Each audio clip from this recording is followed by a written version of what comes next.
The moment Charlotte Chandler overheard her father shaking hands with Silas Greer across the parlor table, she felt the floor tilt beneath her feet as though the whole earth had decided to tip her toward a fate she had never once asked for. It was the spring of 1882, and the town of Caldwell, Kansas sat at the edge of the Kishom Trail like a coin balanced on its rim, liable to fall either way depending on the wind. Cattle drives still pushed through in long, dusty ribbons of hooves and bellowing, and the saloons along the main strip did a steady business in whiskey and trouble.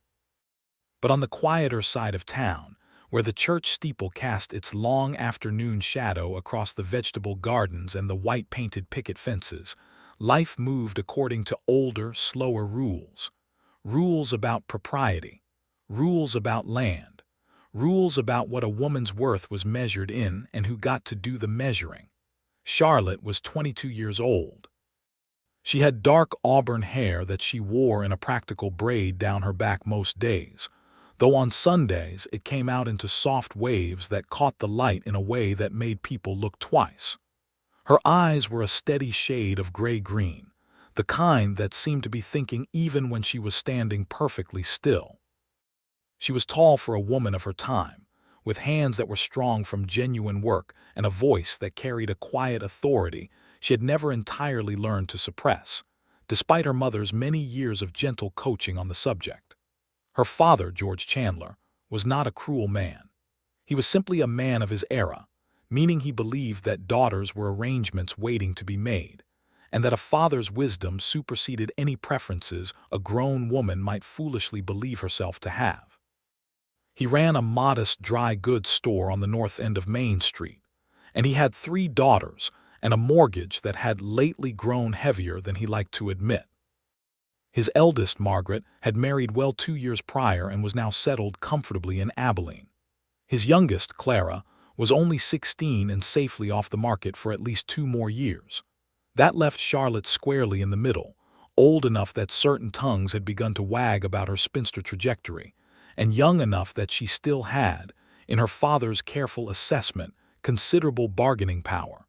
Silas Greer had bargaining power of a different sort.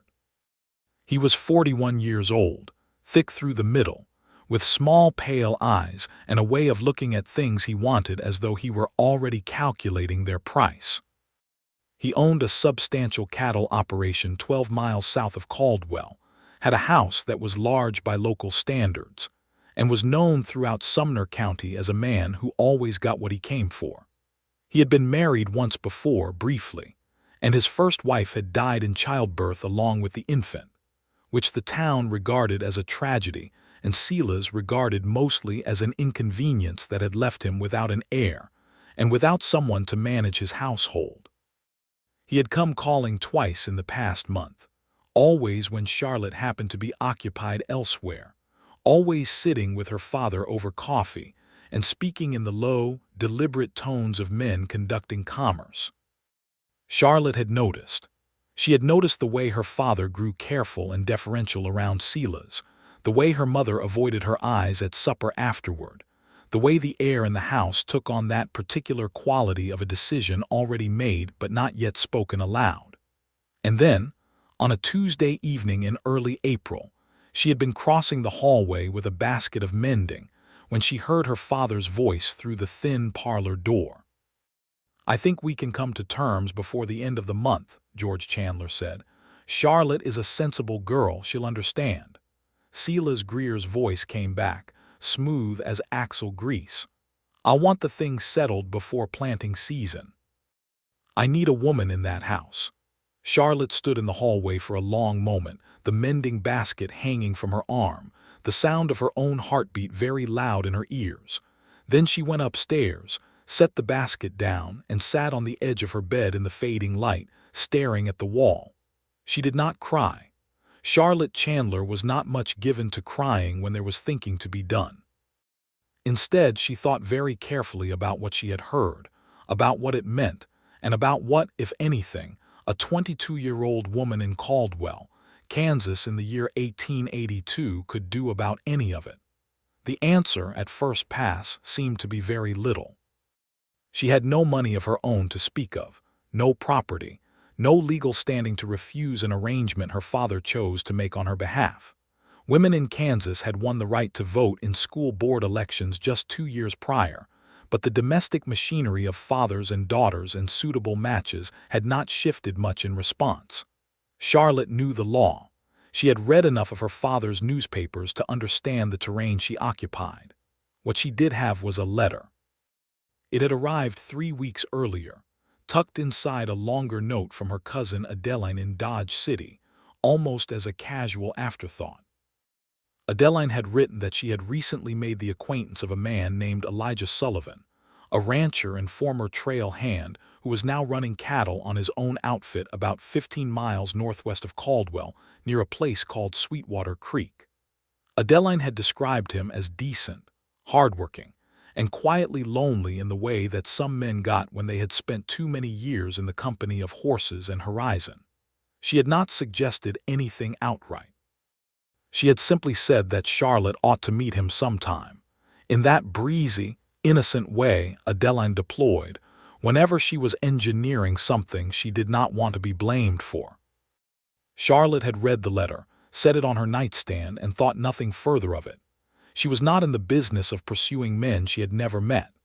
That was not how things were done, and besides, she had not been in any particular hurry. But now, sitting in the dimming light of her bedroom with Silas Greer's voice still echoing in her ears, Charlotte picked up the letter again and read Adeline's casual description a second time. She turned it over in her mind. She thought about the cattle operation south of Caldwell and its pale-eyed owner. She thought about her father saying the thing should be settled before planting season. She set the letter down, stood up, smoothed her skirt with both hands, and went to find her friend Nell Dawson. Nell was Charlotte's closest friend in Caldwell, a bright, quick-tongued woman of 24 who worked as a seamstress and had, over the years, developed an extensive network of information about virtually everything that happened within 30 miles. If anyone would know something useful about Elijah Sullivan, it would be Nell. Charlotte walked the 4 blocks to Nell's small house on Elm Street in the warm April dusk, carrying herself with the deliberate calm of a woman who had not yet decided whether she was angry, frightened, or simply determined. By the time she reached Nell's door, she had settled on determined. Nell answered the knock almost immediately, needle still in hand, and took one look at Charlotte's face. "Come in," she said. "I'll put the kettle on." They sat at Nell's kitchen table while the last of the daylight faded and the oil lamp threw its warm orange circle across the oilcloth. Charlotte told her everything. The overheard conversation, Silas Greer's voice talking about needing a woman in the house, her father's easy agreement, the end-of-the-month timeline.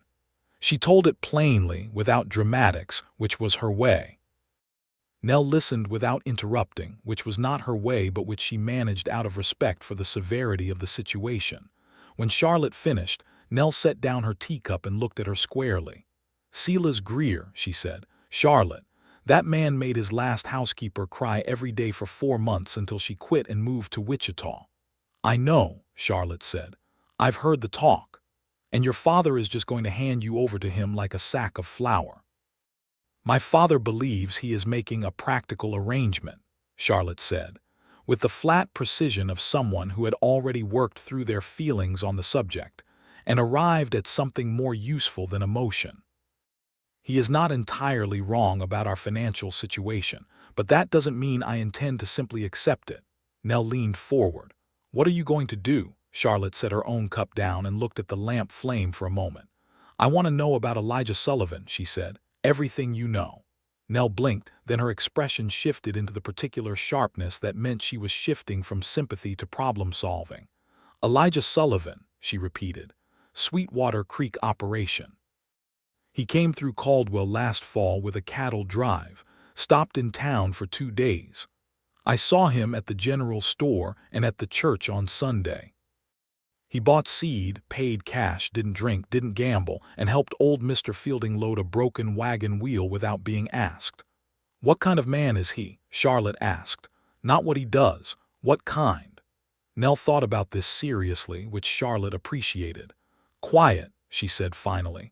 "The kind of quiet that comes from listening more than talking. He's got the look of a man who's been through some hard stretches but didn't let them make him mean. He's got a good reputation at the stockyards, and that means something, because those men will tell you the truth about a person when the money's not involved." She paused. "He's also about 30, I think. And fair to look at if that matters, which I know you're too sensible to admit it does, but it probably does a little." Charlotte did not confirm or deny that. "Do you know anyone who knows him well enough to send word?" "I might," Nell said. "My brother Tom rode a drive with him 2 years back. I could write to him tonight."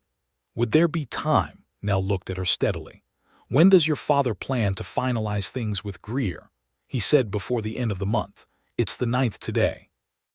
"Then we have a few weeks, maybe." Nell picked up her needle again, turning it in her fingers in the way she did when she was thinking fast. "But Charlotte, even if I write to Tom and Tom gets word to Sullivan, that doesn't mean Sullivan will do anything about it. You can't just summon a man you've never met and expect him to ride in on a white horse." "I know that," Charlotte said. "I'm not expecting a white horse. I just want options. Right now I have none, and none is not acceptable." Nell looked at her for a long moment, then smiled slowly, the way she did when she was fully committed to something. "All right," she said. "Let me write that letter." Charlotte walked home through the dark spring night with slightly lighter shoulders than she had walked out with. The stars were very clear over Caldwell that evening, scattered thick above the dark line of the prairie horizon, and she stood on her own porch for a moment and looked up at them before going inside. She told herself not to hope too hard.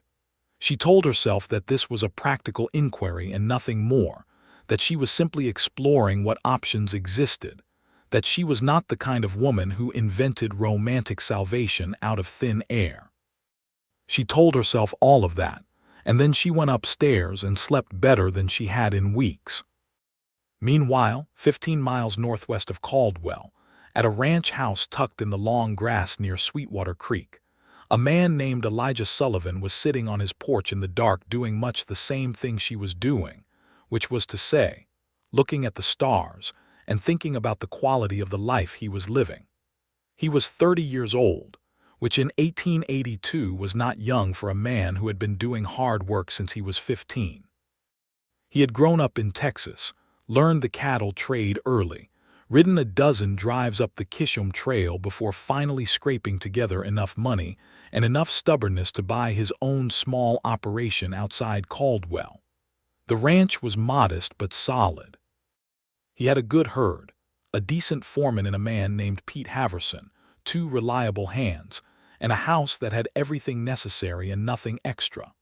What it lacked, increasingly, was the kind of company that no amount of good cattle or loyal hands could supply. Elijah Sullivan was a patient man by nature and by practice. He had learned patience on the trail, where impatience got people hurt, and where the land moved according to its own schedule regardless of what you preferred. He applied the same principle to most things, but patience had its limits, and lately he had been bumping against them. He had thought about the question of marriage more than once in the past year. He was not the type to court aggressively or to pursue women with the brash confidence of men who mistook boldness for attractiveness. He had, instead, watched and waited, hoping that the right circumstances would present themselves, and they had not. He knew a few women in Caldwell acquaintance, well, but not in the way that meant anything. He was not much of a dancer, and the church socials and barn dances that served as the primary matrimonial machinery of Sumner County were not environments in which his particular brand of quiet made a strong impression. So he sat on his porch and looked at the stars and thought that another year might go by the same way as the last one, and he was not sure he had the patience for that. He did not know, sitting there in the April dark, that a letter was already being written 4 blocks from the center of Caldwell, or that it concerned him specifically, or that a woman with gray-green eyes and a mind like a steel trap had just decided that doing nothing was not an option. The letter from Nell to her brother Tom moved through the postal system with the efficiency characteristic of the Kansas frontier, which is to say it took 4 days, and required a relay through 2 separate riders. Tom Dawson, currently working at a ranch outside Medicine Lodge, received it on a Saturday, read it twice, and on Sunday afternoon rode the 12 miles to a neighbor's place where he knew Elijah Sullivan had come to help with a fence line repair. He found Elijah at the edge of a pasture, digging a post hole with the methodical patience of a man who was not in any hurry but would get the job done regardless. Elijah was broad in the shoulders, lean everywhere else, with dark hair that needed cutting and a jaw that hadn't seen a razor in several days. He had the kind of face that gave nothing away easily, but when he looked up and saw Tom Dawson coming across the field, his expression shifted into something like genuine pleasure because he liked Tom. "Tom," he said, setting down the post-hole digger, "didn't know you were out this way." "Came from Medicine Lodge this morning," Tom said, swinging down from his horse. "Got a letter from my sister Nell." "Nell's good." "Fine, but she wrote about something I thought you ought to know." Elijah leaned against the fence post, unhurried. "All right." Tom told him what the letter said. He told it straight, the way Elijah preferred information. The facts first, the complications after. George Chandler, dry goods store, 3 daughters. Charlotte, the middle one, 22, smart and capable by every account. Silas Greer, cattle operation south of town, 41 years old, hard on the people around him, looking to close an arrangement before planting season. The Chandler family's financial situation making the father receptive. Charlotte aware of what was happening and not willing to simply submit to it, but with limited legal or practical recourse on her own. Elijah listened to all of it without interrupting. He did not ask unnecessary questions. He stood at the fence line with the April sun coming down warm on his shoulders and listened to a story about a woman he had never met in a situation that was not technically any of his business. When Tom finished, there was a silence that stretched for maybe 20 seconds. "What does your sister think she wants?" Elijah asked finally. "The girl. According to Nell, she wants options," Tom said. "She doesn't know you from Adam. She's not asking for rescue. She's just trying to know whether there's a better road available before she gets pushed down the only one anyone's offering her." Elijah looked out across the pasture. A red-tailed hawk was circling something in the middle distance, patient and precise. "What do you know about Greer?" he asked. Tom made a short, flat sound that answered the question without words. "His first wife was afraid of him," he said. "That's not rumor. His own hired man told me that personally." Elijah was quiet again for a moment. Then he picked up the post-hole digger and went back to work, and Tom waited, knowing this was just how Elijah Sullivan thought, with his hands doing something while his mind worked. After 3 solid minutes of digging, Elijah said, without looking up, "How far is Caldwell from here?" 3 hours at a good pace," Tom said. Elijah set down the digger. He looked at the half-finished post hole, then at the sky, then at his own hands. He pulled his gloves off and tucked them in his back pocket. "I'll need to clean up," he said, "and I'll need to not make a fool of myself."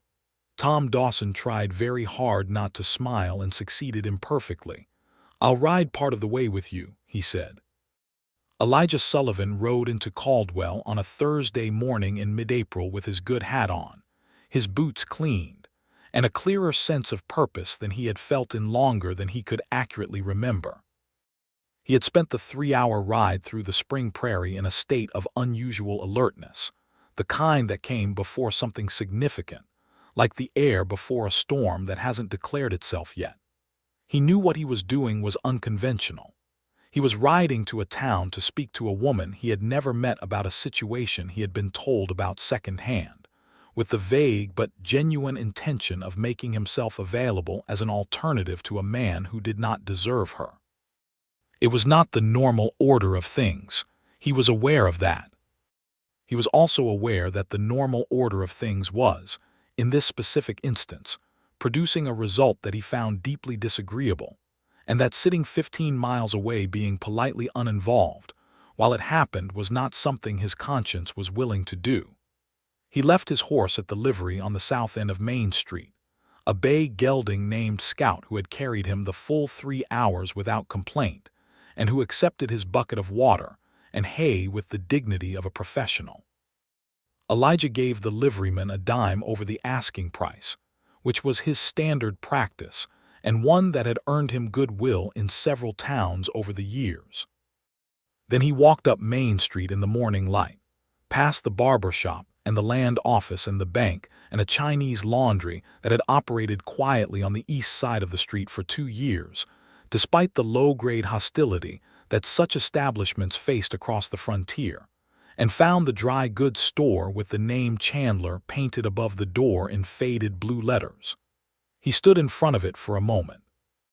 Through the window he could see the interior of the store, the barrels and bolts of fabric and the glass-fronted cases of small goods, and behind the counter, a man of middle age who had to be George Chandler, and further back, barely visible in the shadow of the rear stockroom, the shape of a woman he somehow knew, though he could not have explained how he knew it, was Charlotte. He pushed open the door. The bell above it rang, and George Chandler looked up with the practiced attention of a merchant. He was a compact, gray-haired man with a face that had once been handsome and was now merely competent, and his eyes moved over Elijah with the swift, calibrating glance of a man who had spent 30 years assessing customers. "Morning," George said. "Something I can help you with?" "Morning," Elijah said.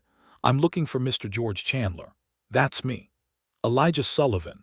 I run cattle out near Sweetwater Creek, northwest of town." He paused. "I understand you may have some business in progress regarding your daughter Charlotte. I'd appreciate a few minutes of your time, sir, if you can spare them." George Chandler's expression shifted through several registers in quick succession. Surprise, calculation, a guarded sort of interest. From the back of the store, the sound of movement stopped. Charlotte had been counting stock in the stockroom when the bell rang. She had not looked up immediately, because bells rang in her father's store all day, and it was not usually her business to manage the front counter. But there was something in the voice that spoke after the bell, something in its quality, steady and unhurried, and carrying the kind of quiet authority that did not need volume to be heard, that made her set down her inventory book and move toward the doorway. She saw the back of him first. Tall, broader than average, in a clean dark coat and a hat he had not bothered to remove, which most men didn't indoors in a place of business.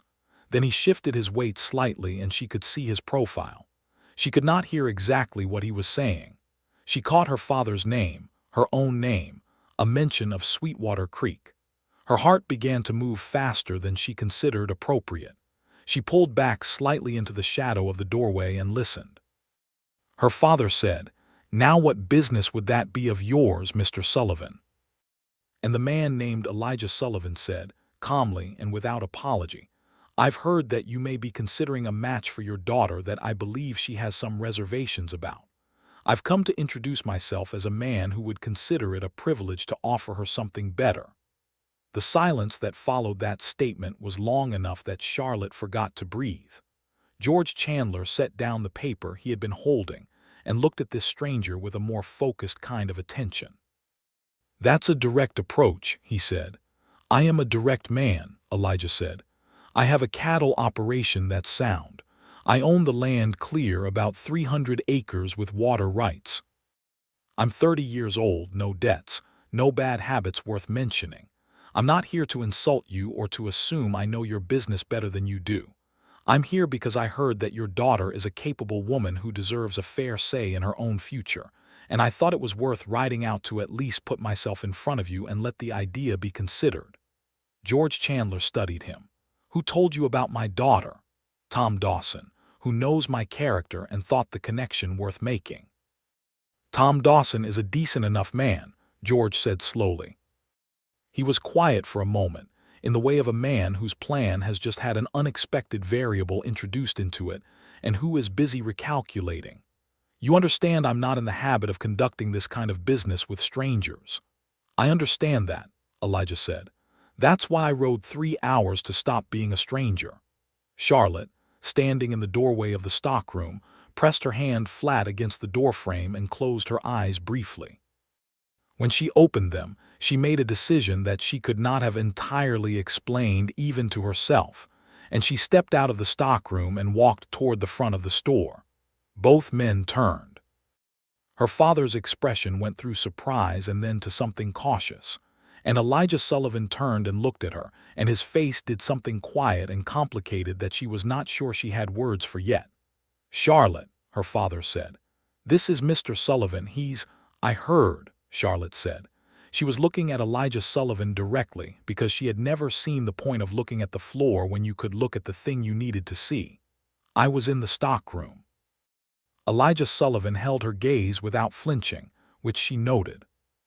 He was, as Nell had said, fair to look at in a way that was functional rather than decorative, the kind of good-looking that came from time outdoors and straightforward living rather than any particular vanity. His eyes were a warm, dark brown, and they were looking at her not as something to be evaluated and priced, but as an actual person, which she felt in her chest like a hand unclenching. "Miss Chandler," he said, "I apologize for the unconventional introduction. I hope I haven't caused you any embarrassment." "You've caused me nothing but surprise," she said, "which is different." She turned to her father. "Papa, I'd like to speak with Mr. Sullivan, properly. With your permission, and with Mrs. Whitmore next door as chaperone if it makes you comfortable." George Chandler looked at his daughter, then at this tall stranger who had ridden 3 hours to make a case for her, then at the ceiling, in the manner of a man who is rapidly discovering that his plans have developed more complexity than he originally anticipated. "I suppose," he said finally, "there's no harm in a conversation." Charlotte moved to untie her apron. "Thank you, Papa." They sat in the small parlor of Mrs. Whitmore's house next door, which smelled pleasantly of lavender and beeswax, while Mrs. Whitmore herself bustled in the kitchen with an enthusiasm that suggested she was listening to every word and had absolutely no intention of pretending otherwise. Charlotte sat on one side of the small table, Elijah Sullivan on the other, and they looked at each other in the clear morning light with the careful attention of two people who understood that this conversation mattered. "I want to say first," Charlotte said, "that I don't make a habit of being arranged for by strangers." "I know that," Elijah said. "I wouldn't have come if I thought you would."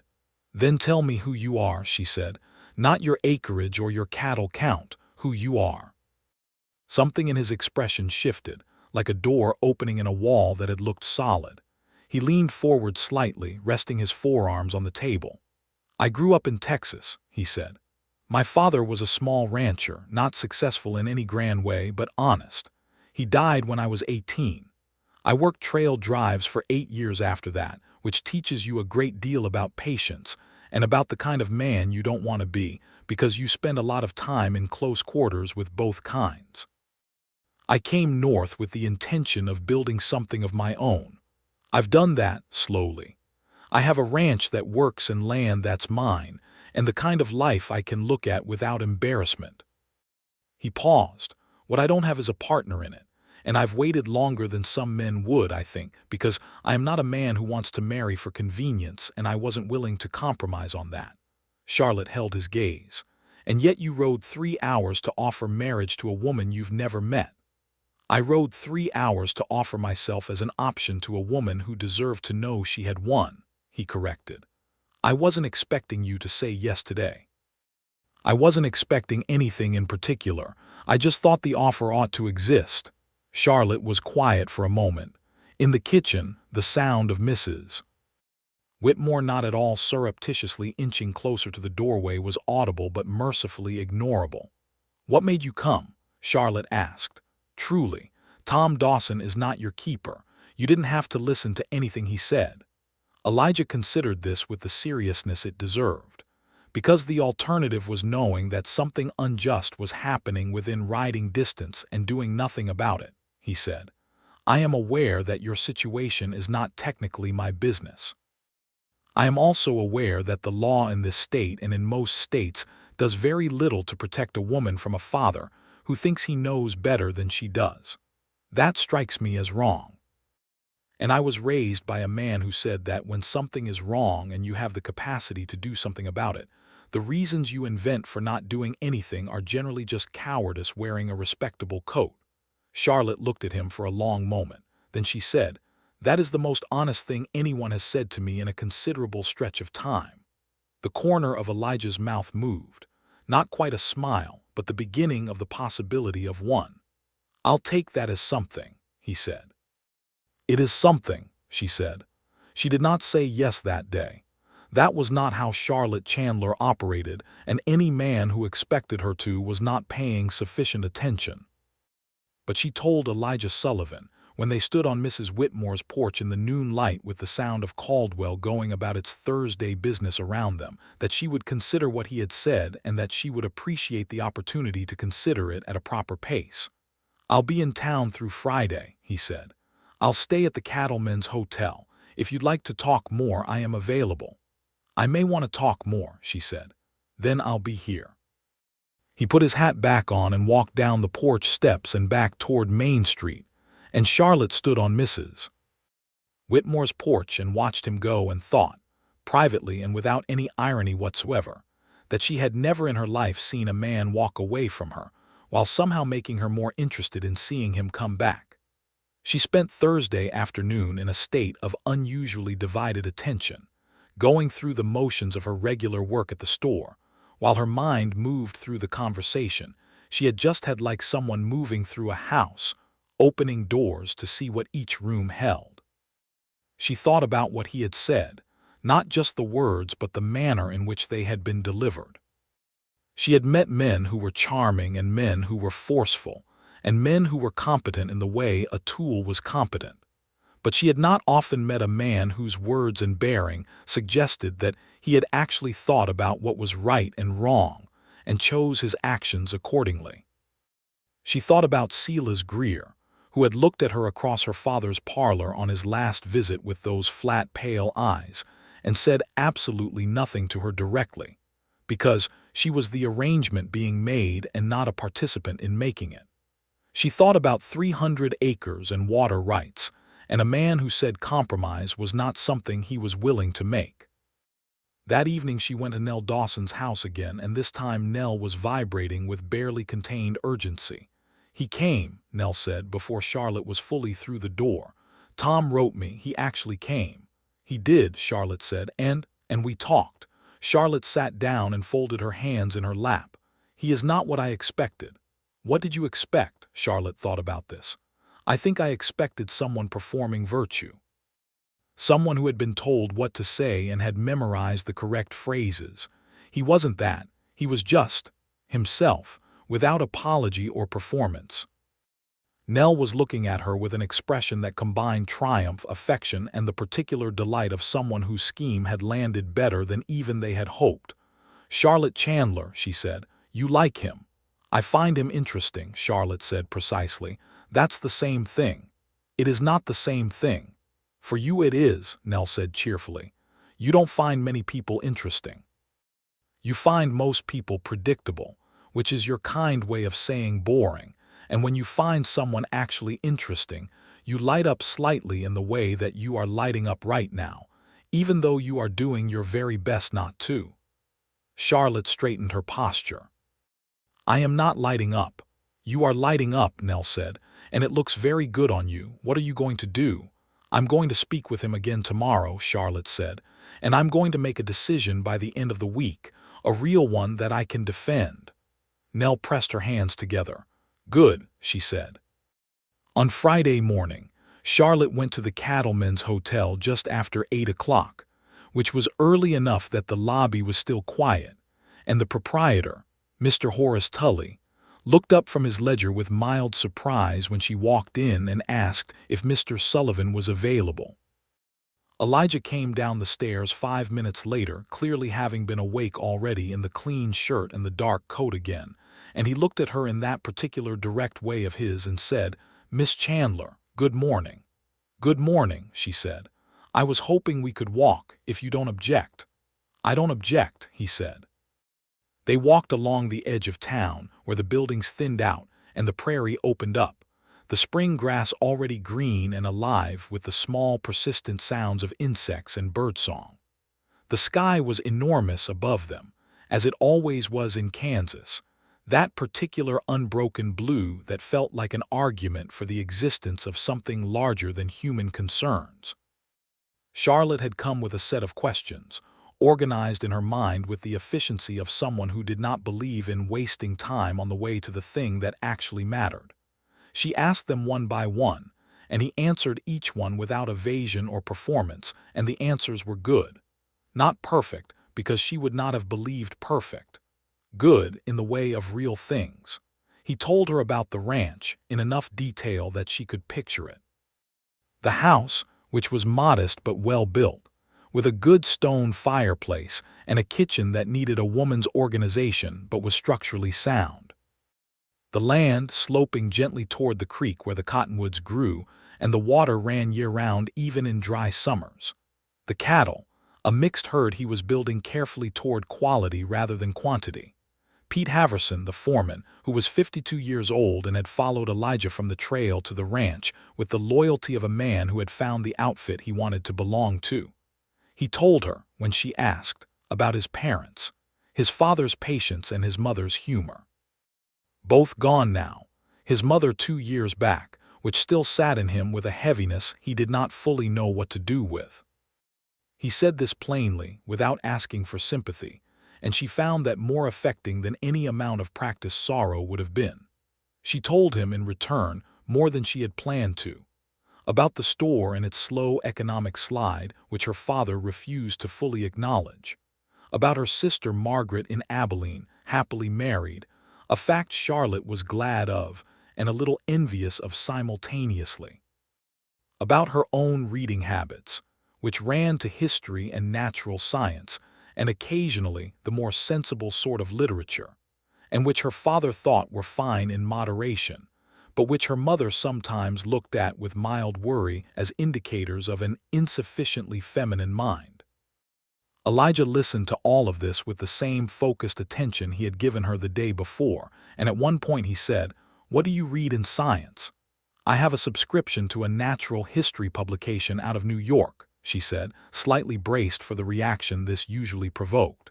"And I've been reading about the geological surveys of the Western Territories." "Powell's surveys," he said. She stopped walking. "You know about the geological surveys?" "I spent a lot of winters in ranch houses with very little to do, and whatever reading material came through," he said. "A man passed through last spring with a copy of Powell's report on the lands of the arid region. I read most of it." Charlotte looked at him in a way that was not quite as composedly neutral as she would have preferred. "I read that same report," she said. "Good book," he said. "It is a good book," she said.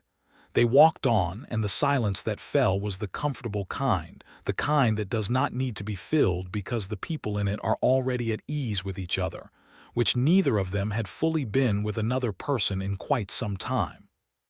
By the time they turned back toward town, the sun had climbed a good portion of the morning sky, and the main street was fully alive with the business of a Friday. Charlotte walked beside Elijah Sullivan through the edge of Caldwell, and was aware of several pairs of eyes that noted the combination and filed it accordingly, because a small western town in 1882 ran substantially on observation and inference. They stopped at the point where the hotel was on one side and her father's store was on the other. She turned to face him. He stood with his hat in his hands, which she had noticed he did whenever he was being particularly serious. "I have a question," she said. "All right," he said. "If I said yes," she said carefully, "what would that look like, practically?" He was quiet for a moment, working through the answer with the deliberateness she was already coming to recognize as characteristic. "It would look like a proper courtship if you're willing," he said. "I'm not in such a hurry that we can't do things the right way. I'd come to town weekly if your father permits. We'd have the chance to know each other properly before any formal commitment. If at the end of that you decided I wasn't what you wanted, I'd accept that without argument." He paused. "What I won't do is rush you into something you haven't chosen freely. That's the one thing I feel strongly about." Charlotte looked at him. The morning sun was behind her, and it put his face in clear light, and she could see him clearly, the steadiness in him, the absence of the need to impress or manipulate. "I appreciate that," she said quietly. "Do you have an answer?" he asked, not with pressure, just with the honest wish to know. "I have the beginning of one," she said. "I would like to say yes to a courtship, a genuine one, if that's an offer you're still making." Something happened in Elijah Sullivan's face that was quiet and bright at the same time, like a lamp in a window on a cold night. "It is," he said. "Then yes," Charlotte Chandler said. "That is my answer."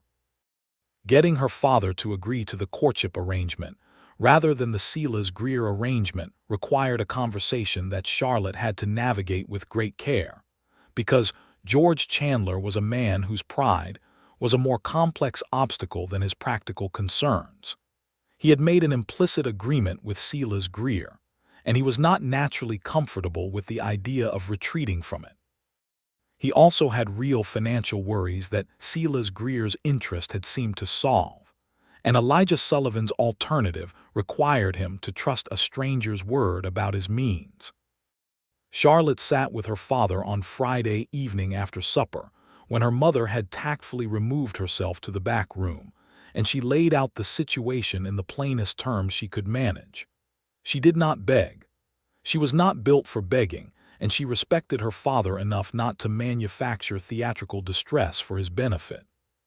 She simply told him, calmly and with specificity, that she had spoken at length with Elijah Sullivan, that she found him to be a man of good character with a viable operation and a genuine offer of courtship, and that she was asking for the opportunity to pursue that option before anything was finalized with Mr. Greer. George Chandler listened. He was quiet for a long time.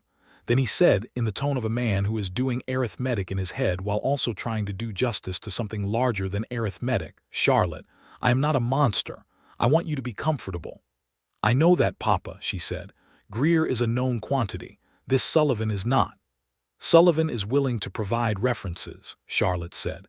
"He has suggested you speak with Jake Harmon at the stockyards and with Judge Alderson, both of whom know him.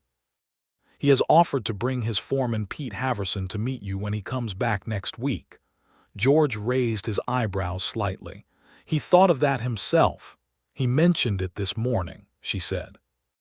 Her father looked at the table for a moment. "And you want this, not as a strategy, but genuinely?"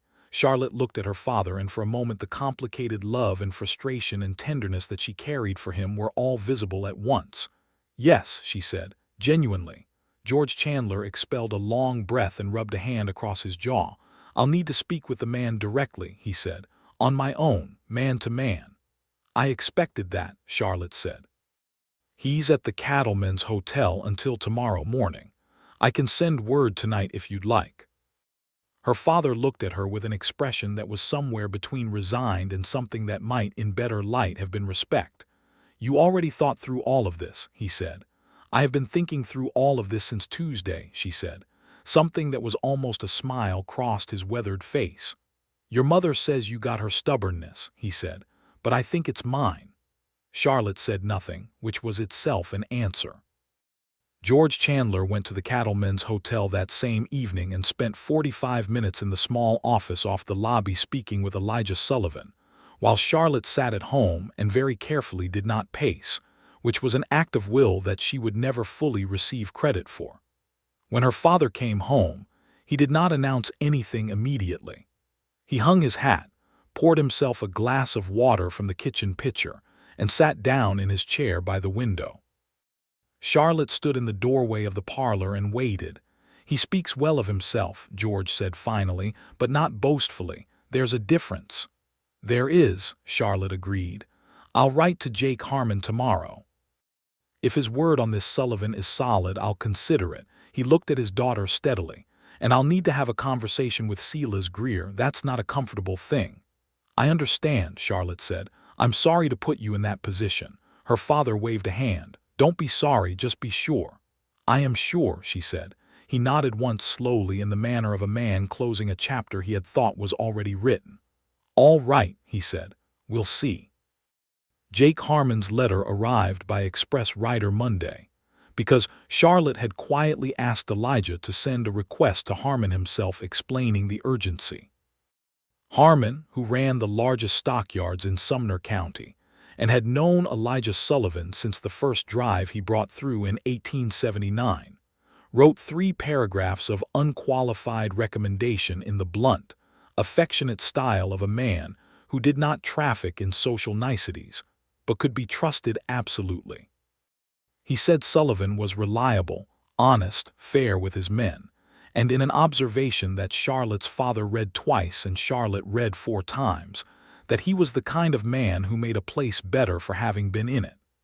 Judge Alderson's letter followed on Tuesday, shorter but carrying the particular weight of judicial endorsement. George Chandler read both letters at his kitchen table with Charlotte and her mother present, and when he was done he folded them carefully, set them on the table and said, "I'll speak to Greer this week." Whatever that conversation with Silas Greer contained, Charlotte was not privy to it, and her father did not describe it in detail. He came home from it on Wednesday evening with the set expression of a man who has swallowed something unpleasant but managed to keep it down. All he said was that the matter with Greer had been addressed, and that Elijah Sullivan was welcome to call that Friday when he returned to Caldwell, as he had said he would. Charlotte thanked her father with the quiet sincerity of someone who meant it completely, and that evening she wrote a short note to Nell Dawson that said simply, "It is done." The right thing happened. Nell's response arrived by hand within the hour, delivered by Nell's youngest neighbor boy with the speed of someone who had been waiting and watching. It said, "I knew it. I knew it all along. Also come to supper on Saturday so I can hear everything." And so the courtship began, in the spring of 1882, between a woman who had refused to accept the only option she was being offered, and a man who had ridden 3 hours in clean boots to offer her a better one. Elijah came to Caldwell every Friday through the month of April, and then every Friday and Tuesday through May, and with each visit the quality of the time between them changed, the way a photograph develops in the pan, detail accumulating until what had been vague and suggested became clear and specific.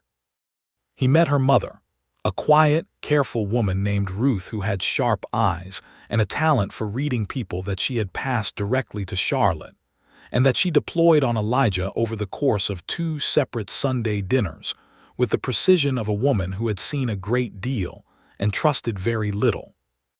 By the 3rd Sunday, Ruth Chandler passed Elijah the biscuits without being asked and said, with the offhand ease of someone who has made a decision and moved on from it, "You might as well know where the good coffee is kept," which was, for Ruth, the equivalent of a formal declaration. Charlotte took Elijah to see the creek at the north edge of town, which was her favorite place in Caldwell, where the cottonwoods grew thick and the light came through in moving patterns, and the town noise dropped to a pleasant background hum. They sat on the bank and talked the way people talk when they have stopped being careful, trading the interior details of their lives with the casual generosity of 2 people who have already implicitly agreed that the other one can be trusted with such things. He told her about the first drive he ever rode, at 15, barely big enough to handle the horse assigned to him, but too stubborn to admit it. He told her about the night in a box canyon on the Kishom Trail when a storm came in so fast and hard that they lost 40 head and nearly lost 2 of the younger riders, and the way that night had lodged in him as a permanent reminder that the land was not subject to human plans and should be respected accordingly.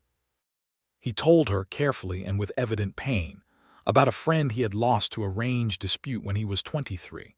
A good man who had been in the wrong place at the wrong time in a conflict that had nothing to do with him, and how that loss had settled in him the conviction that disputes ought to be resolved with words before anything else, because the alternative cost too much. Charlotte listened to all of it, and to the spaces between the words where the real weight lived, and she told him her own things. About the year she had secretly taught herself to do the store's accounts, at 17, because she had found an error in her father's bookkeeping that would have cost them significantly if left uncorrected, and had corrected it without telling him how she found it because she had already learned that a woman who knew more than a man expected her to was better served by keeping the knowledge quiet until the right moment. About the letter she had written at 19 to a publication in Kansas City, asking whether they accepted contributions from women writers, and the polite but firm rejection that had followed, and the way she had set it aside, and decided that she would find other forms for the things she knew. About the way the prairie at dawn looked like a slow fire spreading, orange and gold across the grass, and how she had stood outside sometimes in the very early morning just to watch it because it was the most beautiful thing she had access to, and she had always believed in paying attention to beautiful things. He listened to her and he watched her while she talked, with the focused, quiet attention of a man taking something into safekeeping. One afternoon in late May, sitting under the cottonwoods with the creek running soft and fast from the spring melt, she said, "Do you think you'll want more than this? More than the ranch?" "More than the ranch," he said. "More than cattle and land and the practical business of it," she said. "Do you have other things you want?" He looked at the water for a moment. "I'd like to do something useful with the land beyond just using it," he said. "I've been thinking about a proper kitchen garden. And I want to build a schoolhouse when the county gets around to establishing a district out that direction. Pete Haverson's daughter is 8 years old and the nearest school is 12 miles. That's not right." He paused.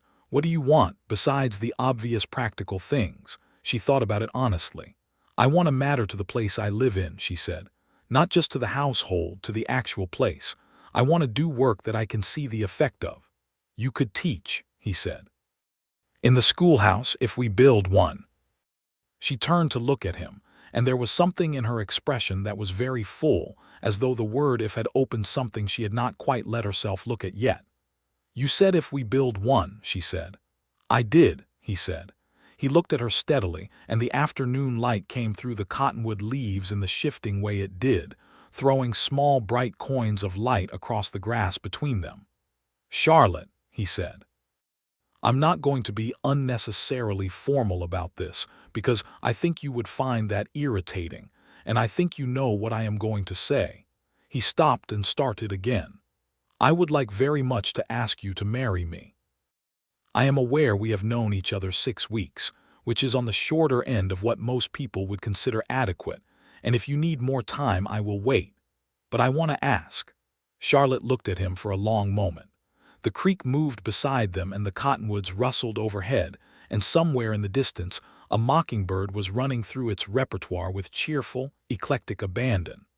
"I have known what I thought about you since approximately the second morning we talked," she said.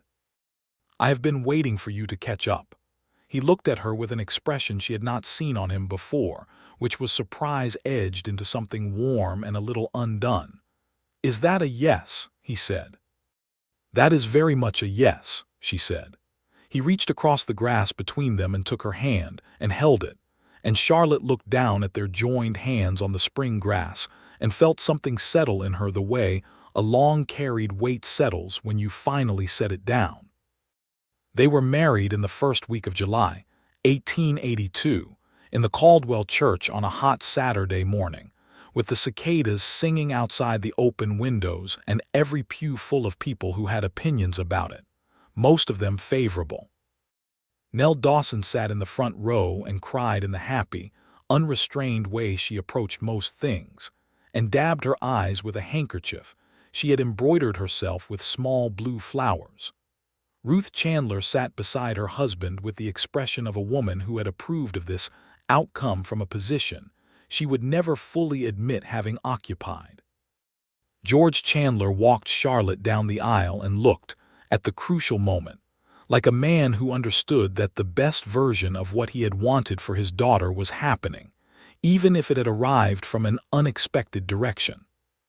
Pete Haverson, who had driven down from Sweetwater Creek in a wagon with the 2 hands and a string of extra horses, stood beside Elijah at the front of the church and looked thoroughly uncomfortable in the good jacket someone had clearly pressed him into wearing, and Charlotte liked him immediately for this as much as for anything Elijah had told her about him.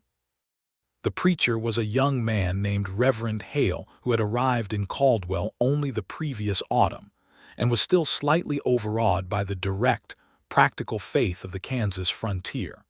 but who managed the ceremony with appropriate solemnity and even some genuine warmth. When Elijah slid the simple gold band onto Charlotte's finger and looked at her, the expression on his face was the same one he had on that afternoon by the creek when she'd said it was a yes, but bigger, as though it had been given more room to become what it actually was. "I do," he said, when it was required of him, in the voice that had carried across 3 hours of Prairie and a store bell and a stranger's parlor into her life. And Charlotte thought that she would remember the sound of those 2 words for as long as she lived. She said her own, "I do," clearly and without hesitation, because she had always believed in doing things with full conviction once you had decided on them. They moved to the ranch at Sweetwater Creek on a Monday in mid-July, Charlotte's belongings loaded in a wagon that Elijah drove himself, with Scout tethered behind. Pete Haverson had made his diplomatic exit well in advance, taking the 2 hands to work the far pasture for the day, so that Charlotte's first arrival at her new home was a private thing. The house was exactly as Elijah had described it: modest, solid, honest. Stone foundation, timber frame, a wide porch facing south across the pasture toward the creek and the line of cottonwoods. The kitchen was large and functional and did, as he had said, need organization, and Charlotte stood in the middle of it for a full minute, turning slowly and working through in her mind where she would put things, while Elijah stood in the doorway watching her with the quiet pleasure of a man watching something fall into its right place. The first months of the marriage were the ordinary kind of extraordinary that good matches produce, the daily texture of 2 lives becoming one life, the negotiations small and large that any joined household requires, the discoveries mutual and ongoing. Charlotte found that Elijah moved through the house in the early morning with a silence that was not sullenness, but simply the natural state of a person not yet fully awake, and that he was entirely coherent by the time the coffee was made, and that his first words of the day, once capable of them, were usually something directly relevant to something he had been thinking about, which she found entirely compatible with her own mode. He found that she kept the household books with a precision and clarity that made him slightly embarrassed about his own previous filing system, which had been a box and good intentions, and that she had opinions about the cattle operation that were occasionally inconvenient in their accuracy. She noticed early in August that the eastern fence line had a section that was going to fail before winter, and mentioned it at supper in the same tone she might use to mention needing more salt. And when he rode out the next morning, he found she was completely right, and he came back and told her so, and she accepted this without any particular smugness, which he found appealing. Pete Haverson took to Charlotte with the matter-of-fact approval of a man who had been waiting for his employer to make good decisions, and was gratified to see it happen. He called her Mrs. Sullivan from the first day, and meant it with complete sincerity, and within 2 weeks, he was bringing his daughter Josie out to the ranch on Saturdays, because the little girl had attached to Charlotte with the immediate certainty that children sometimes have about adults who will take them seriously. Charlotte did take Josie seriously, and began teaching her on Saturday afternoons at the kitchen table, reading and arithmetic, and the natural history that Charlotte loved, using the publications that still arrived monthly from New York and that now lived on the shelf in the parlor where they belonged. The question of a school district began, in the fall of 1882, to move from an idea Elijah had mentioned to an actual project. He wrote to the county land office in October about establishing a district, and Charlotte wrote a companion letter that was longer, more detailed, and considerably more persuasive, and sent it under both their names to the county commissioners. The response was cautiously encouraging. More letters followed. The winter at Sweetwater Creek was the kind of Kansas winter that demanded respect and got it, with blizzards that kept the horses in the barn for 3 days running and cold that made every task an exercise in determination.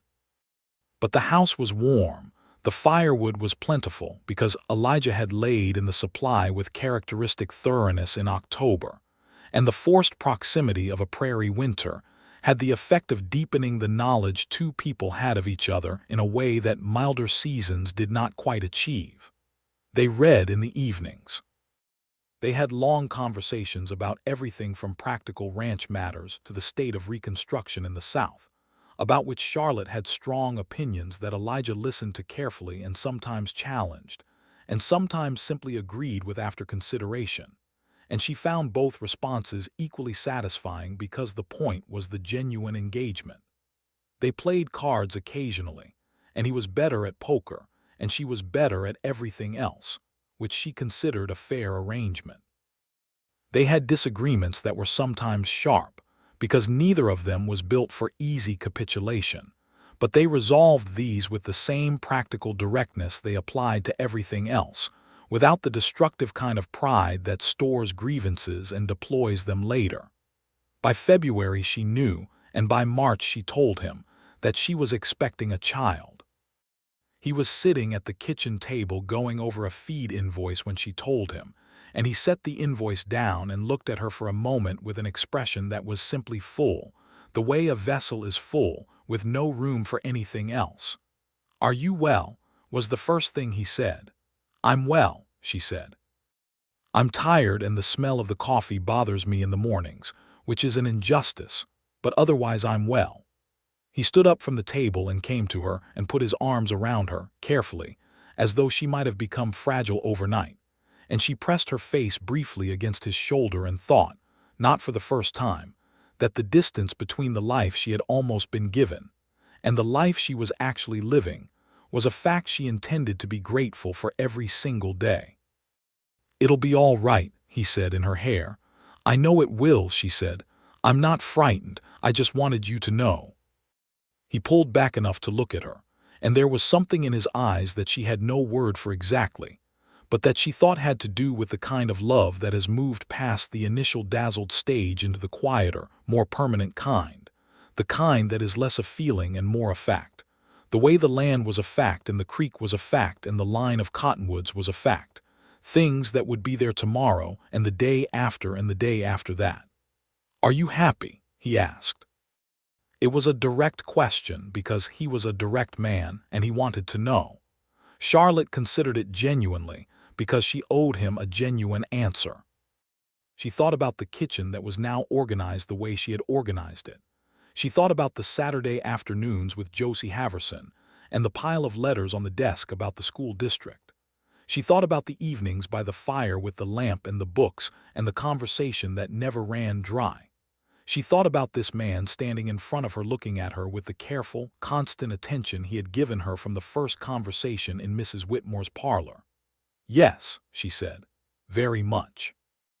The summer of 1883 arrived with its full blazing force across the Kansas prairie, and in the first week of August, Charlotte gave birth to their son.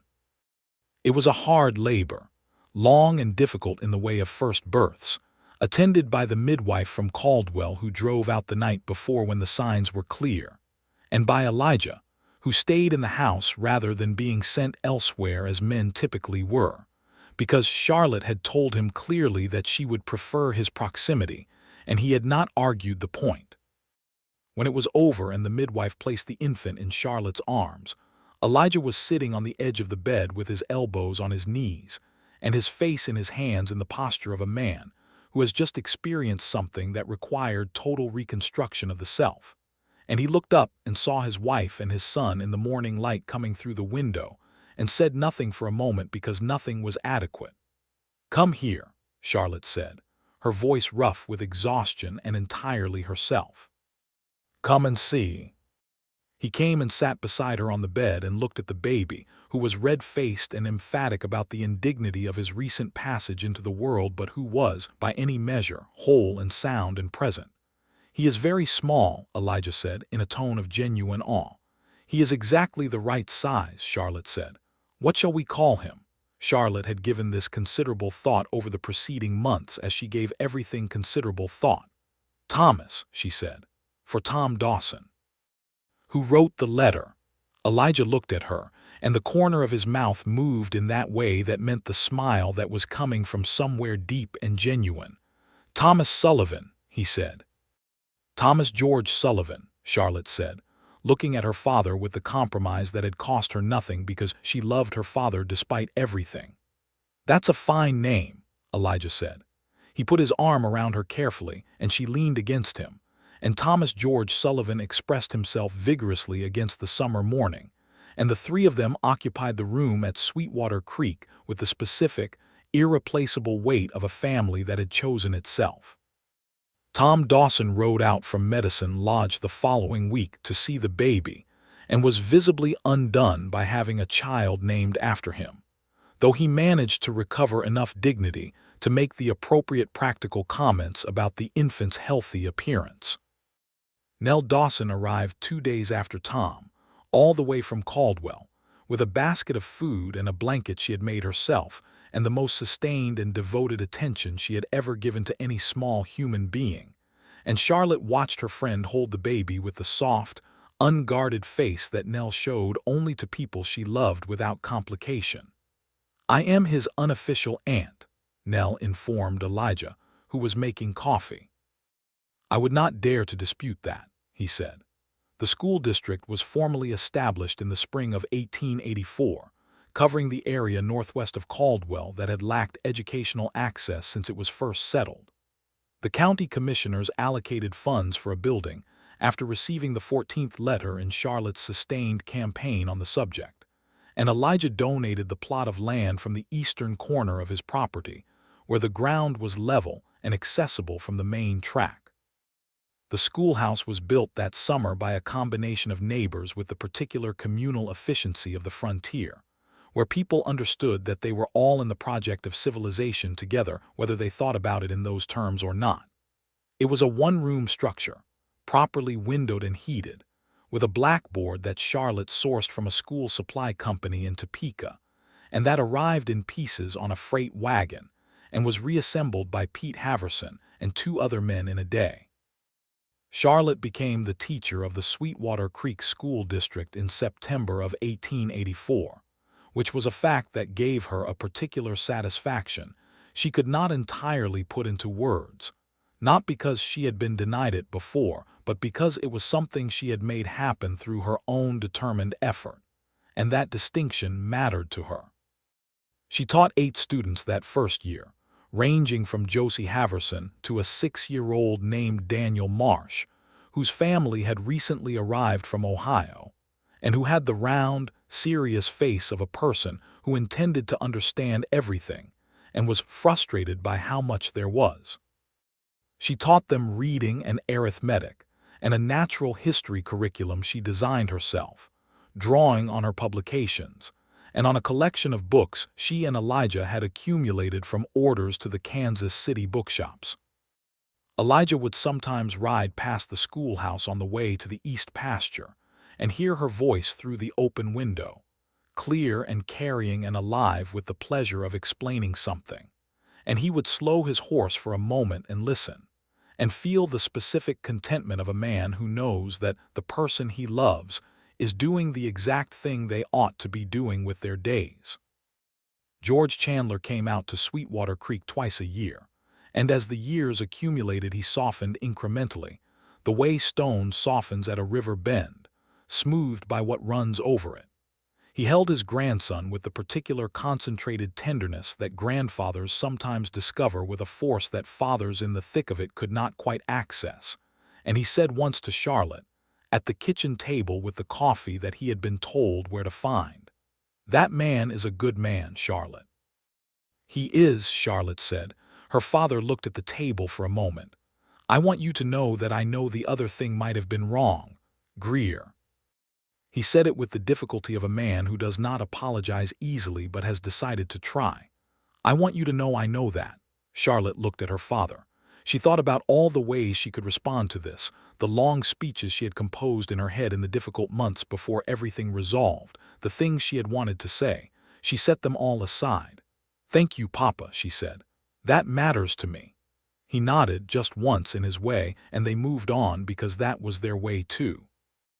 By the fall of 1885, the cattle operation had grown enough that Elijah hired a 3rd full-time hand, a young man of 19 named Dario Flores, who had come north from Texas, and who worked with a quiet, skilled efficiency that Pete Haverson endorsed with the highest possible praise, which was to say he stopped complaining about the quality of help after Dario arrived. Dario was teaching himself to read with the same determination he applied to fence repair, and Charlotte added him to the informal education that happened around the ranch in the evenings, sitting at the kitchen table with Thomas on her lap, and a primer in her hands and Dario across the table working through words, with the concentrated effort of a person who has decided that nothing is going to stop him. Thomas, at 2 years old, was already demonstrating a personality that combined his mother's precision with his father's patience, in a ratio that Charlotte privately thought was probably going to make him either a very good leader or a very efficient problem for whoever crossed him. He had Elijah's dark coloring and Charlotte's gray-green eyes, a combination that resulted in a child of striking appearance, though Charlotte was too sensible to say so aloud about her own offspring. In the spring of 1886, Charlotte told Elijah she was expecting again. He took the news this time with the more settled confidence of a man who had been through the experience once and knew more about what it meant, though the warmth was no less for being steadier. Their second child, a daughter, was born in late November of 1886, after a labor that was considerably more cooperative than Thomas's had been, and Charlotte named her Ada, which was her grandmother's name, and called her by it from the first moment with the easy familiarity of a woman who had thought about it for months and was certain she had chosen correctly. Ada Sullivan arrived in the world with a full head of dark red hair, the same shade as Charlotte's, and a disposition of unambiguous intention that announced itself within the first 24 hours and never really changed. She was adored by Pete Haverson with a grandfatherly, uncritical devotion that he would have vigorously denied if directly accused of it. She was watched by Thomas with the wary respect of an older sibling who is not entirely sure about the new development, but has decided to tolerate it pending further information. Nell Dawson married a man named Robert Yates in the summer of 1887, a carpenter from Wichita who had come to Caldwell on a contract and stayed longer than his contract required, and who had the good sense to find Nell's intelligence and directness entirely attractive rather than alarming. Charlotte stood up at Nell's wedding in the Caldwell church and felt the particular joy of watching your best friend find the thing they deserve. And afterward at the wedding supper, she and Nell sat together for a few minutes at the edge of the celebration and looked at each other across the years of friendship and everything that had happened in them. "You know," Nell said, with her champagne cup and her irreducible directness, "I knew Elijah Sullivan was the right person from the moment Tom described him. I knew it the way you know the weather is going to turn, just absolutely certain." "You never told me you were that certain," Charlotte said. "I was being strategic," Nell said. "I didn't want you to feel pushed. I wanted you to find it yourself." Charlotte looked at her friend. "That was very restrained of you." "It was the hardest thing I have done in years," Nell said, and they both laughed in the way of women who have known each other long enough to find the same things funny. The years settled into the good, layered kind of living that is harder to describe than crisis, because it lacks the sharp edges that make a story easy to tell, but is, in actual experience, the thing most worth having. The ranch at Sweetwater Creek grew and stabilized into an operation that was respected in Sumner County and beyond. The school district expanded to include a second schoolroom by 1889, and Charlotte trained a second teacher, a young woman named Frances Marsh, who was the older sister of that original round-faced boy Daniel, and who had the precise, energetic intelligence that good teachers require. Thomas started school at Sweetwater Creek and was an excellent student in mathematics, and a menace to the patience of anyone trying to teach him something he had already figured out, which meant Charlotte spent a good deal of time at the dinner table, managing the dual role of mother and his former teacher with the practiced navigation of a woman who, was used to holding multiple positions simultaneously. Ada was everything a healthy, determined daughter in 1880s Kansas could be, which is to say she was curious, opinionated, physically fearless, and already showing, at 3 years old, the clear intention to run her own portion of the world at the earliest possible opportunity. She followed Pete Haverson around the barn with the focused dedication of a student, and Pete, despite all his gruff self-presentation, taught her the name of every horse on the property, and let her help with the feeding with the careful hands-on instruction of someone who believed that knowing how things worked was a right rather than a privilege. In the summer of 1889, on the 7th anniversary of the day they had been married in the Caldwell church, Elijah and Charlotte sat on the porch at Sweetwater Creek in the warm evening with the sounds of the ranch settling around them, the horses in the pasture and the creek running low but steady in the dry end of summer. And Thomas's voice somewhere inside the house reading, aloud to his sister from a natural history book, with the patient cadence of someone who has heard his mother do this enough times to have absorbed the method. Charlotte had a glass of lemonade and Elijah had his coffee, which he could drink at any hour and sleep soundly after, a fact she had given up being jealous of years ago, and they sat in the comfortable silence that long-married people share with the ease of breathing. 7 years, Elijah said, not dramatically, just as an observation. 7 years, Charlotte confirmed. He looked at the pasture and the long evening light coming across the grass in that particular gold that late summer produced in Kansas, the kind of light that made everything look like something worth keeping. "I want to ask you something," he said. "All right," she said. "Are you still happy?" Charlotte turned to look at him. He was asking it the same way he had asked it before, the first time, by the creek in the spring of their courtship, with the same direct, genuine need to know, because he was the kind of man who did not assume the answers to important questions. She thought about the school and the children in it. She thought about Ada running across the yard after the chickens with her red hair loose. She thought about Thomas's voice reading to his sister inside. She thought about the fence line she had noticed last week that needed attention and would mention at supper. She thought about this man beside her who had ridden 3 hours on a Tuesday in April 7 years ago to offer her a better option, and who had turned out to be the best option she could have conceived, and then to be something beyond conception, which was simply her life. "I am happy," she said, "genuinely, continuously, even on the hard days which you know exist." "I know they exist," he said. "I want you to know that I know what I have," she said. "I don't take it for granted. I know the distance between what my life could have been and what it is." He reached across the space between them and took her hand, the way he had reached across the spring grass 7 years ago, and held it. "Neither do I," he said. "Not a day." Charlotte looked at their joined hands on the arm of her chair, the gold ring she had worn for 7 years, the hands that had done so much work in such different kinds and that looked it, and felt the same thing she had felt by the creek when everything was beginning, that settling of weight, that sense of rightness so complete it had no anxiety in it at all.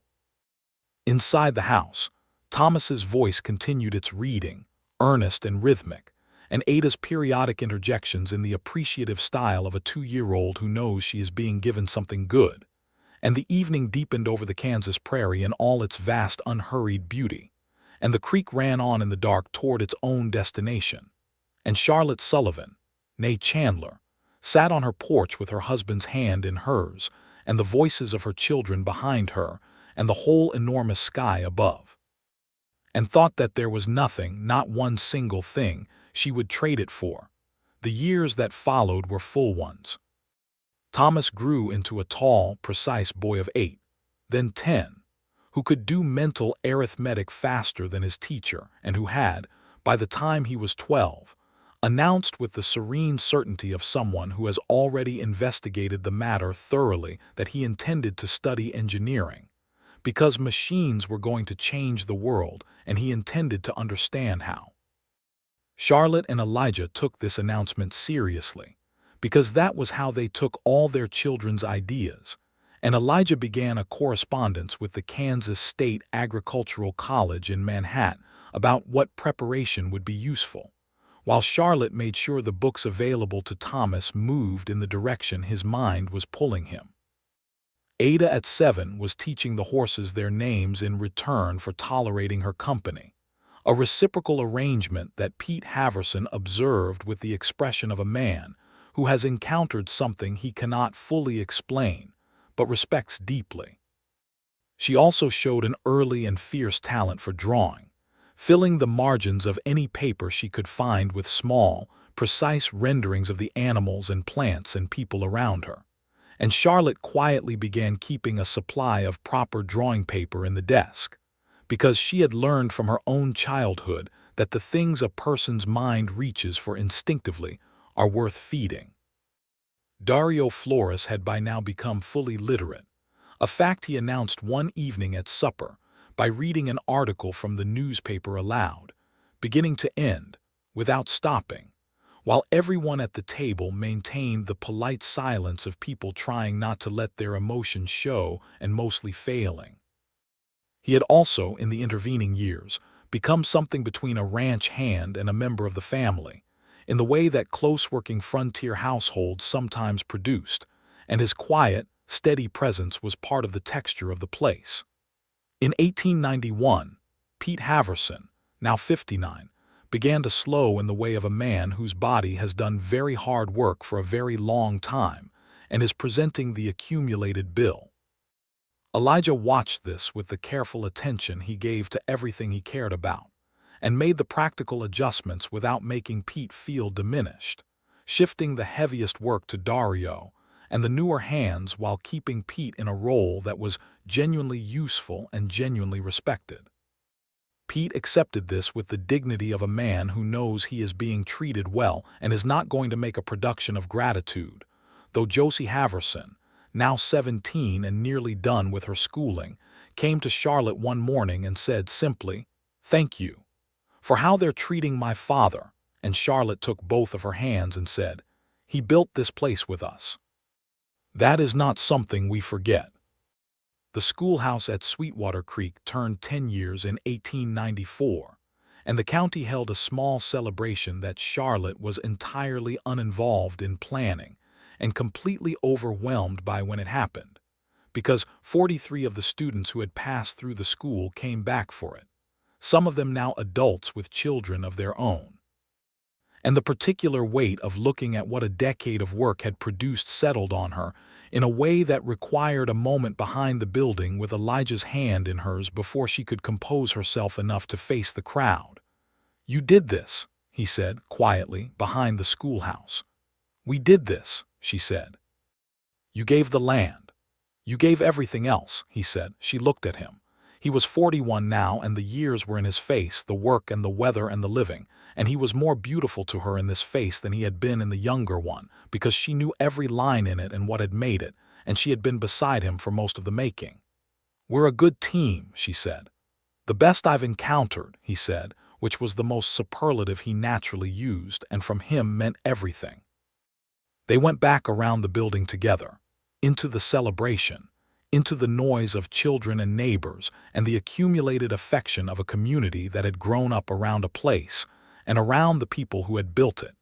And Charlotte Sullivan stood in the middle of all of it and felt, as she had felt many times in the years since a spring day in 1882 when she had stood in a stockroom doorway and heard a voice she did not know, the specific and irreplaceable satisfaction of a life that had been chosen rather than assigned. Thomas Sullivan left for the Kansas State Agricultural College in the fall of 1895, 17 years old, and composed in the way of his father and precise in the way of his mother, with a trunk of books and an expression of absolute intention that made Charlotte's chest ache in the proud, aching way that the departures of beloved children produce. Elijah drove him to the station in Caldwell in the wagon, and Charlotte came along, and they stood on the platform while the train made its various preliminary noises, and Thomas stood with his trunk and looked at them both. "Write every week," Charlotte said. "I will," Thomas said. Elijah put his hand on his son's shoulder. "Take care of yourself," he said, "and take care of the people around you." "Yes, sir," Thomas said. They watched the train take him away down the track toward Manhattan, and Charlotte stood beside her husband on the Caldwell platform in the morning light and leaned her shoulder against his, and he put his arm around her, and they stood like that until the train was gone and the platform was quiet. "He'll be fine," Elijah said. "I know," Charlotte said. "That's not why I'm crying." "I know," he said.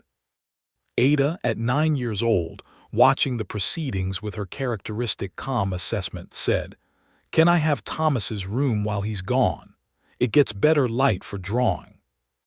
Charlotte laughed, which was what Ada had intended, and they drove home through the fall morning with Ada wedged between them on the wagon seat, talking about her drawing and her plans for it, and the grief of the departure folded itself into the larger fabric of a life that was still full and moving and entirely present.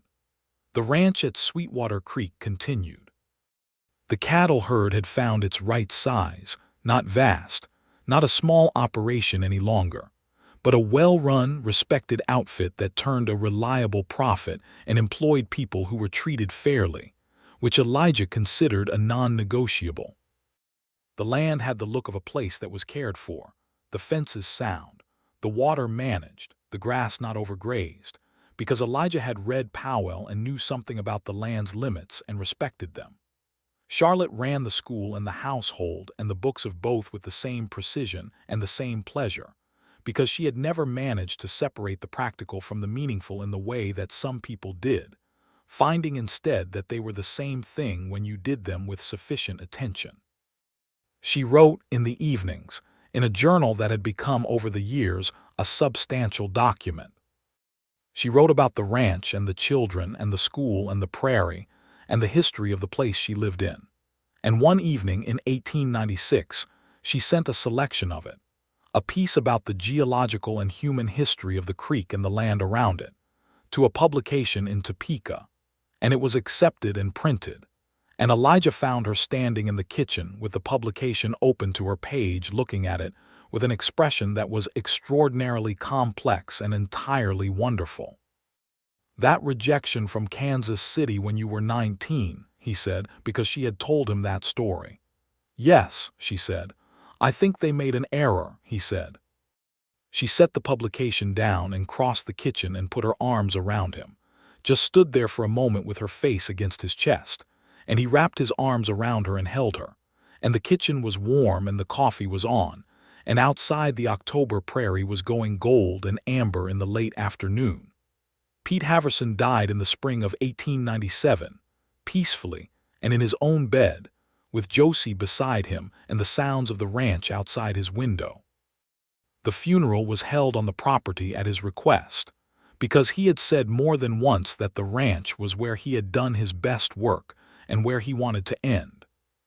Charlotte spoke at it, because she could find the words when they were needed, and Elijah stood beside Josie and held her hand through all of it with the uncomplicated solidarity of a man who understood that grief was something you did not perform around.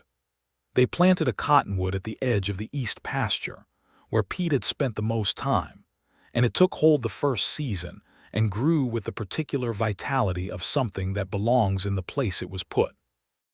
Dario Flores, now 35, became the foreman, which was the right succession and which everyone on the ranch understood without it needing to be said. He ran the operation with Pete's values and his own efficiency, and the ranch moved forward. Thomas came home from college the following spring with his degree, and with a quiet young woman named Frances Alderson, who was the niece of the judge who had written Elijah's reference letter 15 years earlier, and who had a steady mathematical mind and the specific sense of humor that indicated she had taken Thomas's measure and found him satisfactory despite full knowledge of the complications. Charlotte and Elijah received her at the ranch, and the dinner that first evening was, by universal private assessment, everything it needed to be. Thomas and Frances were married the following year, in 1899, at the Sweetwater Creek schoolhouse, because Thomas said it was the best building on the property, and Charlotte's expression at this was one of such unguarded warmth that Elijah had to look away briefly to compose himself.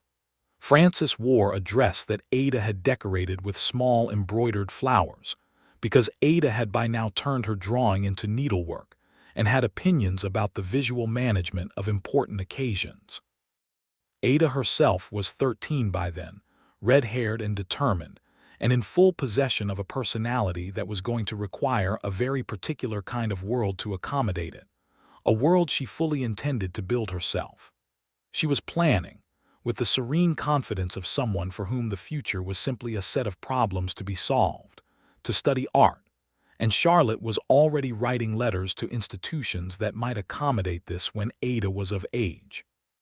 The century turned in 1900 and found Elijah and Charlotte Sullivan at Sweetwater Creek in a life that had been built steadily and well over 18 years, with children and students and neighbors, and the deep familiarity of two people who had chosen each other carefully, and maintained that choice with consistent intention every day of the choosing. Thomas and Frances had given them their first grandchild, a boy named George Elijah Sullivan, in the spring of 1900, a naming that made George Chandler, now 70 and moving slowly but still sharp, sit at the kitchen table in Caldwell and be very quiet for a moment when he heard it, and then look at Charlotte with the eyes of an old man who knows what he has and what he was nearly. Charlotte held her grandson in the September afternoon at the ranch, in the chair on the porch where she had sat so many evenings with Elijah's coffee and her lemonade, with the creek visible and the cottonwoods moving in the warm air, and she looked at the small face and thought about all the lives that had had to line up correctly to produce this particular afternoon. The cousin's letter and the friend's reply, and a man who had put on his good hat and ridden 3 hours across the spring prairie, because he had decided that the right thing and the possible thing were not as far apart as people generally assumed.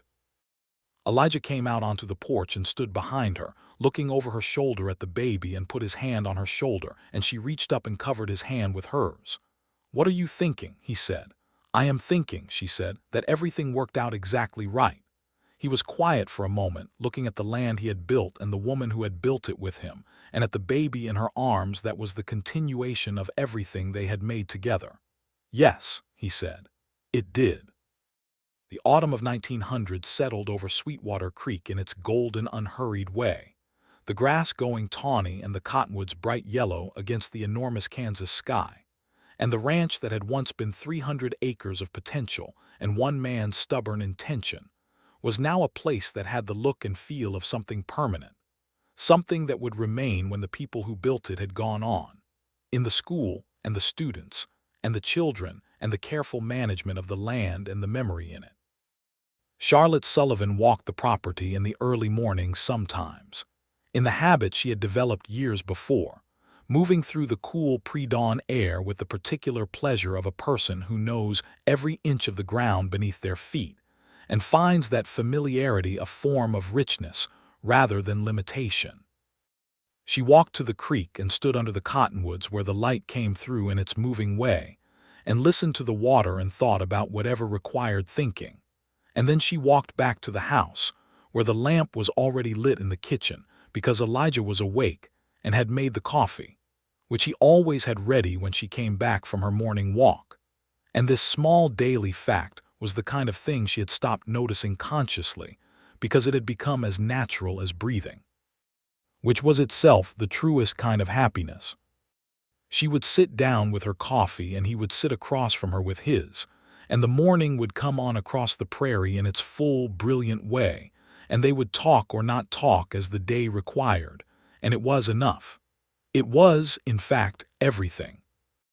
All of it from the very beginning to this exact moment, every hard thing and every good thing, all of it amounting to a life that Charlotte Chandler Sullivan had chosen with her whole mind and her whole heart, and would choose again without the hesitation of a single second. This was the life that had been offered by a man in a good hat who had heard she was being offered a poor match and had ridden 3 hours on a spring morning to offer her a better one. She drank her coffee. The sun came up.